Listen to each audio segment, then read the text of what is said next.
तो हाय हाय to all of you. आज हम लोग जो पढ़ रहे हैं वो बायोलॉजी का चैप्टर नंबर 12 है और ये शुरुआती है जिसका नाम है 12 नंबर चैप्टर का जीव तथा समष्टि। चैप्टर का नाम है जीव तथा समष्टि। जीव तथा समष्टि चैप्टर का नाम है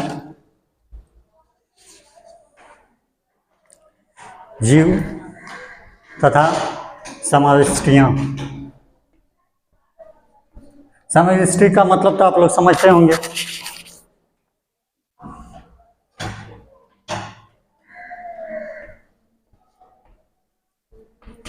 समष्टि का मतलब होता है पॉपुलेशन।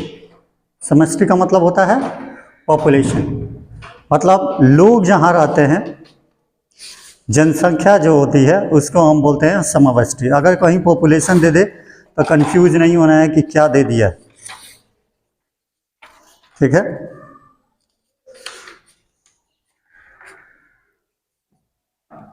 तो पहले ये समझें क्या है। तो जीव उन सभी चीजों पर जगहों पे जहाँ रहती है उसको हम बोलते हैं समष्टि। समष्टि का मतलब होता है कि ऐसा नहीं कि सिर्फ लिविंग बींग्स में सिर्फ मानव ही आएंगे, ठीक है।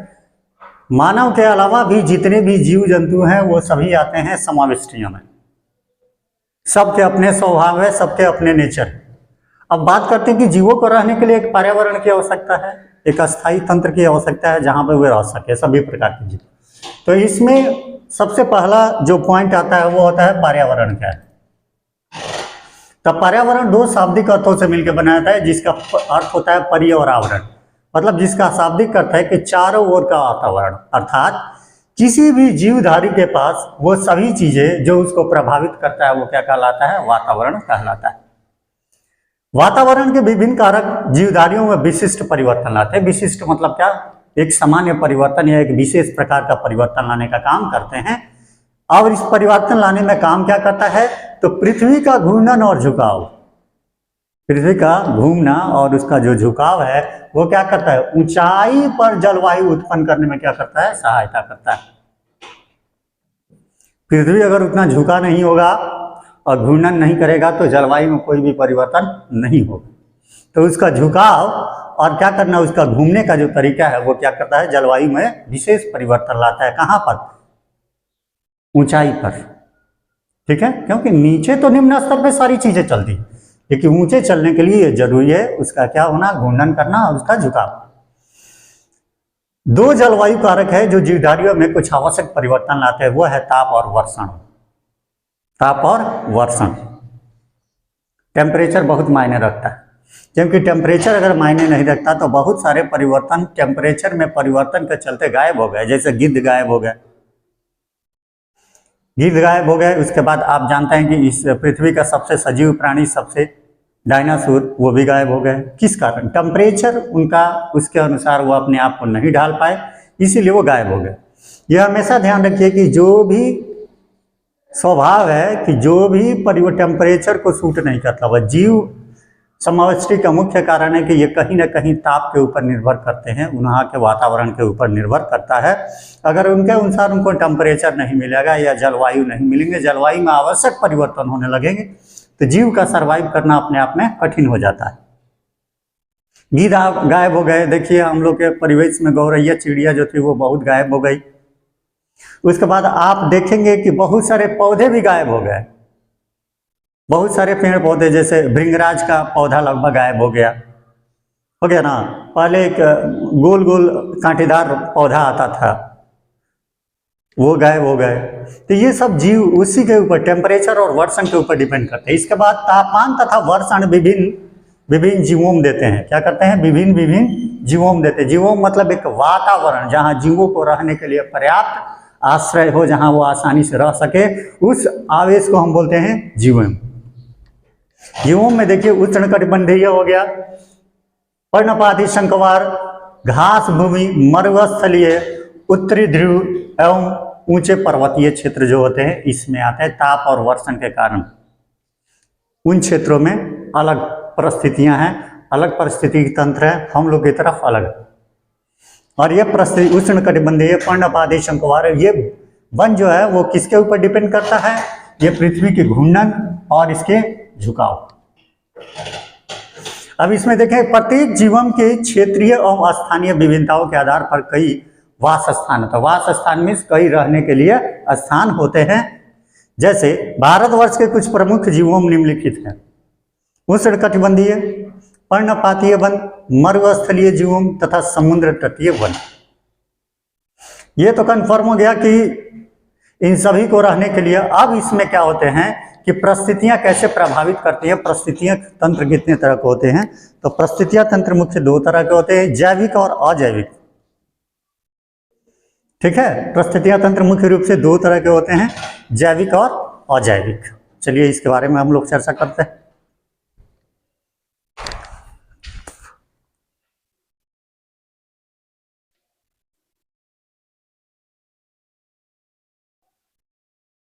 ठीक है, पर्यावरण के वो घटक जो जीवों के चारों ओर विभिन्न प्रकार के कारक उत्पन्न करते हैं या उनके लिए क्या करते हैं, एक विभिन्न वातावरण का निर्माण करते हैं, वो क्या कहलाता है?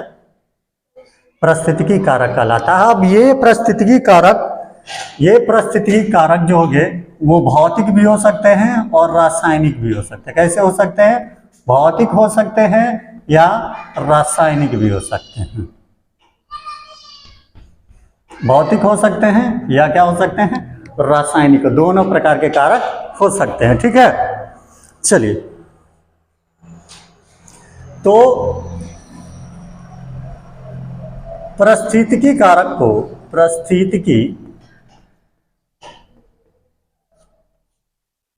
पारिस्थितिकी कारक को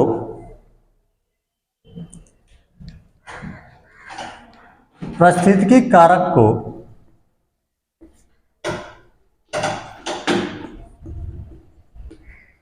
इनके प्रकृति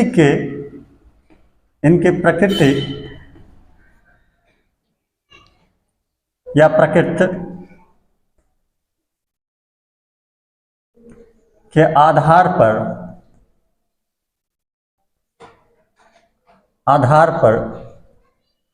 दो भागों में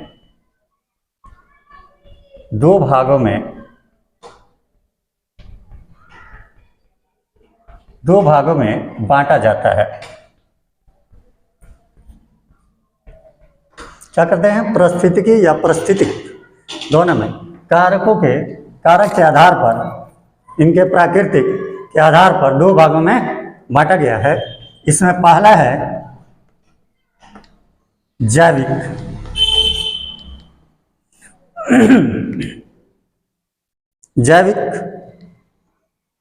या जैविकीय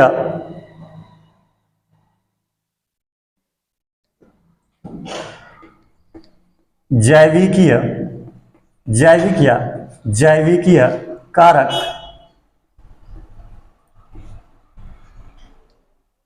और दूसरा है अजैविक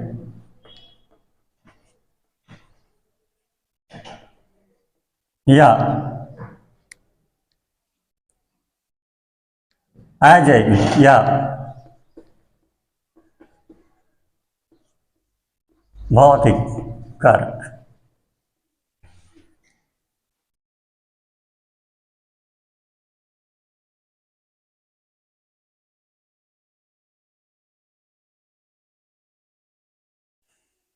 अब सबसे पहले चर्चा हम लोग जैविक अजैविक में सबसे पहले हम लोग चर्चा करेंगे इसमें अजैविक कारक।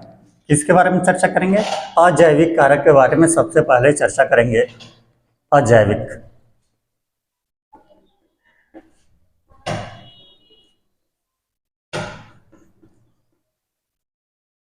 अजैविक कारक के बारे में हम लोग चर्चा करेंगे।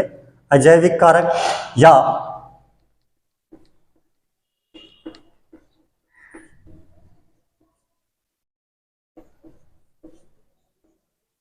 भौतिक कारक।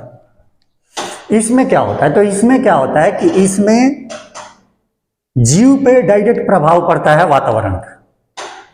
ठीक है, इसमें वातावरण में जैसे परिवर्तन होगा जीव गायब होना शुरू करेंगे।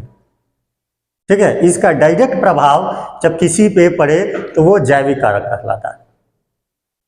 जब किसी भी जीव पे प्रत्यक्ष क्या करे, प्रभाव पड़ना शुरू करे, तो उस तरह के कारक को क्या बोलेंगे, अजैविक कारक बोलेंगे। लिखिए लिखेंगे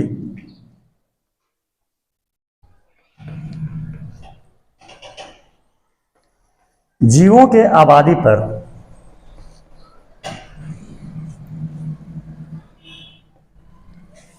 जीवों के आबादी पर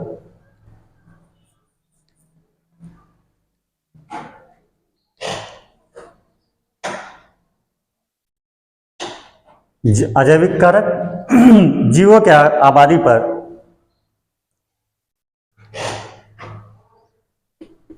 वातावरण का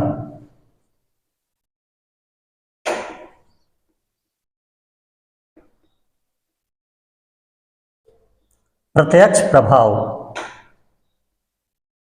वातावरण का प्रत्यक्ष प्रभाव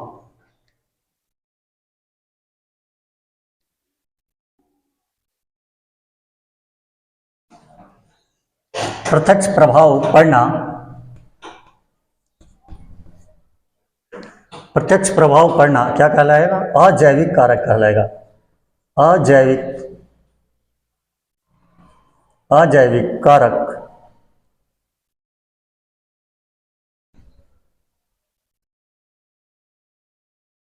कहलाता है।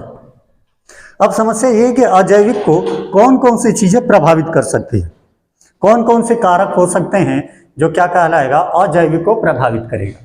तो इसमें कौन से कारक जो अजैविक को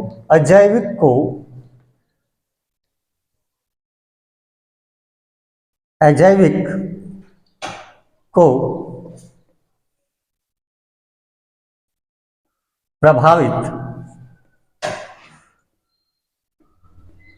करने वाले कारक,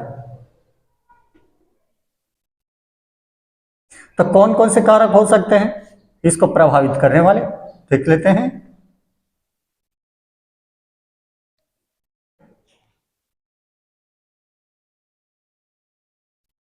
तो पहला होगा इसमें जलवायु संबंधी कारक। जलवायु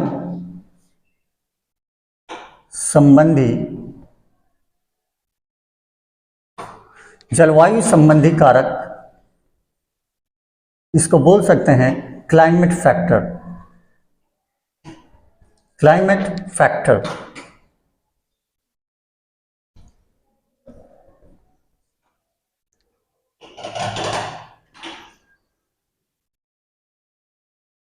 दूसरा हो सकता है मृदीय कारक। मृदीय कारक समझते हैं, हाँ, जो मृदा से संबंधित हो मृदीय कारक बोलेंगे।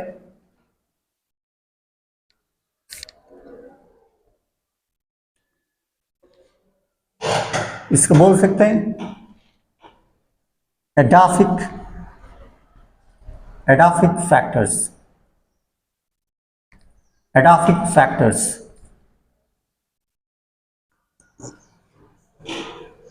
तीसरा होगा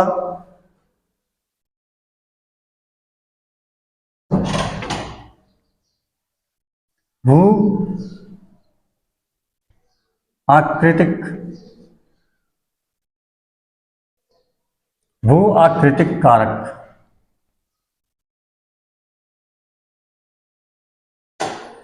ये तीन हैं आपके मुख्य रूप से, जो क्या करेंगे, अजैविक कारक को क्या करेंगे, प्रभावित करेंगे। नेक्स्ट इस पर कल हम लोग चर्चा करेंगे। Thank you, have a nice day.